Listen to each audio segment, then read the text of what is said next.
till your prelims examination, I'll be there with you. I'll try to come each and every day to help you for your prelims examination. So today I'm in front of you, and today I'll be discussing with you a very relevant thing that most of you would be going through, that is anxiety. So dear friends, let's quickly begin. Let's talk about anxiety, something that most of you would be going through. So very quickly coming upon the causes, and before I go upon the causes, I would just like if any one of you would like to comment about your state that you are in. So see friends, the very first thing is that this examination, as you all know, what is the probability of success? It's 0.075 somewhere. This is the probability of success. So this is an examination where stakes are high. Why the stakes are high? You give great deal of your life, great deal of your time, great deal of your energy. There's a great burden of expectations on you.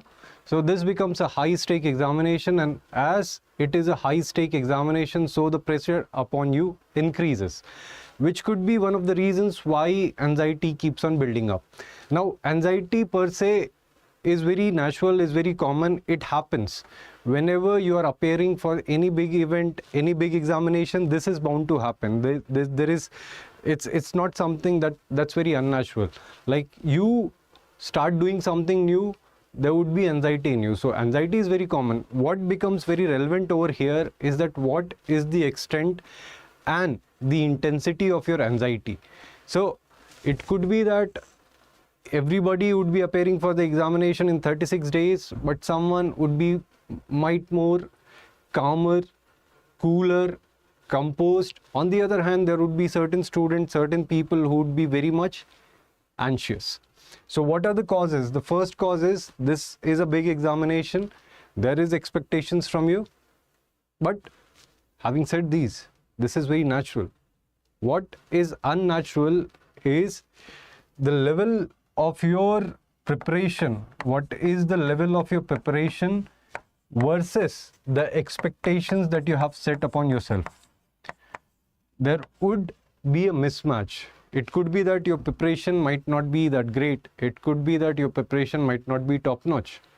And your expectations, given the toughness of the examination, given how tough this examination has become over the years, that could be causing anxiety in you. That could be one thing.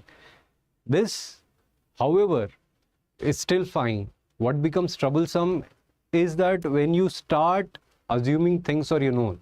For example, just let me know, like there would be thoughts among many of you, and these thoughts could be very, what should I say, like, just let me tell you, like what people think. What if there is a water spill gets spilled over my OMR sheet? What if I bubble it all wrong?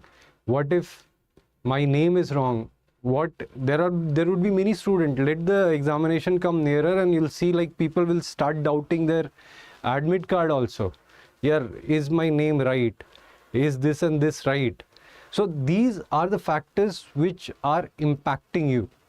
But why to think about these things? You're thinking about something unforeseen. Like it could be that there is certain subject. For example, let's say I'm weak in geography. There would be certain anxiety, like what if all the questions are from geography segment only? Most of the questions are from geography segment only. These all things starts building up anxiety in you. So what anxiety is, one is the actuality, that is the examination which is there on 36, after 36 days, for which you have to give, you have to appear, you have to pass on. There are certain expectations, there are certain people having hopes from you, you yourself having hopes from you. That is one side. The other side is your irrational thoughts. So I am here to deal with your irrational thoughts, which either way or otherwise are not going to help you. So how this anxiety builds up? This anxiety builds up in physical form. As the examination would be coming nearer, you would be saying that many of you will start feeling this thing in a very physical form. For example, many of you would start actually noticing that you are having pain, you are having cervical, you are having knee pain, there is pain in your body, like this part, that part. Oh, I'm not unwell. many of you would start sensing different kind of sensation all over your body, like head pain, migraine. This is very common, the physical symptoms. So this anxiety of your, it could be that what you're not having earlier. For example, you're not having any kind of shoulder pain, any kind of neck pain. When you're sitting for studying, it could be that you'll be start feeling those sensation around your necks. So just understand that these are the symptoms which could have been manifested because of your anxiety. One is the physical, the next is this emotional thing. Emotional means cognitive level. Just imagine like how you live or how you behave on a normal day, and as slowly and gradually the examination keeps coming closer, what becomes your reaction, what becomes your thought process. You'll just noticing that on a normal day you'd be dreaming about qualifying this examination, getting the AIR1, getting a top rank, how my future would be after I qualify this examination. In an anxious state, what your thoughts are. What if I don't qualify? All negative thoughts. What would be people's reaction over me? How badly would I fail in the examination? So just imagine like your emotional state would have gone for a toss. Like you'll not be thinking the same thing, like your confidence, your conviction would have gone for a toss. And ultimately the biggest factor which comes is a mix of both physical and emotional. It attacks your, as I said earlier, confidence and conviction. You start giving up on the examination itself. That you start losing trust, faith in yourself, and you start slowly giving up that I'm not going to give this examination, I'm not going to give this attempt. So as a counter, as a solution, these are very basic things, but if you'll apply, these things are going to help you very immensely. First of all, like all those physical manifestations that you're having, physical symptoms that you're having of anxiety, a better thing for that is, like, if you want to go away with that, try to bring your attention on certain physical entity of yours. For example, what I normally suggest is this breathing exercises. Just Google about this. There will be multiple breathing exercises that will come across. Box breathing, someone would be like having your attention on the breathe. After watching this video, if you're going through anxiety, just watch the videos on breathing. The next part is the emotional aspect that you're talking about, like how to deal with this. So the best thing or the best advice that I have for you people is that for fighting emotional turmoils that you're facing through at present, the best way to fight this emotional state is not fighting at all. For example, if anxiety triggers you at midnight, let's say at around 1 a.m., 2 a.m., you're having certain thoughts, disturbing thoughts, negative thoughts. The best way is just let that thought come, let it strike you. You don't overthink on it. Just see it as a passing sky. Just you'll see the clouds. Clouds would come and then they would pass away.